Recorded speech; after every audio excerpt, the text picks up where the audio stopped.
ഭക്ഷണം കഴിച്ചു കഴിഞ്ഞാൽ അതുവരെ മനോഹരമായ പാത്രങ്ങളെ പോലും ആളുകൾ എച്ചിൽ പാത്രം എന്നാണ് വിളിക്കുക.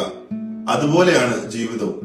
മറ്റുള്ളവർക്ക് നിങ്ങളെ കൊണ്ട് ആവശ്യമുള്ളപ്പോൾ അവർ നിങ്ങളെ ഒരുപാട് സ്നേഹിക്കുകയും ബഹുമാനിക്കുകയും ചെയ്യും. എന്നാൽ നിങ്ങളെ കൊണ്ടുള്ള ആവശ്യങ്ങൾ തീർന്നു കഴിഞ്ഞാൽ നിങ്ങൾ അവർക്ക് വേണ്ടി ചെയ്ത കാര്യങ്ങളെ അവർ മനഃപൂർവ്വം മറന്നുകളയും.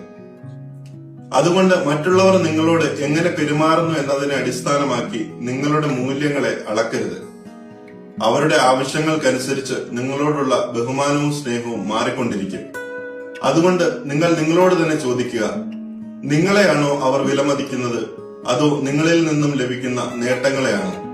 കാരണം നിങ്ങളെ ആത്മാർത്ഥമായി സ്നേഹിക്കുന്നവർ നിങ്ങളിൽ നിന്ന് യാതൊന്നും ലഭിക്കാതെ വന്നാലും നിങ്ങളുടെ മൂല്യങ്ങളെ തിരിച്ചറിയുക തന്നെ ചെയ്യും.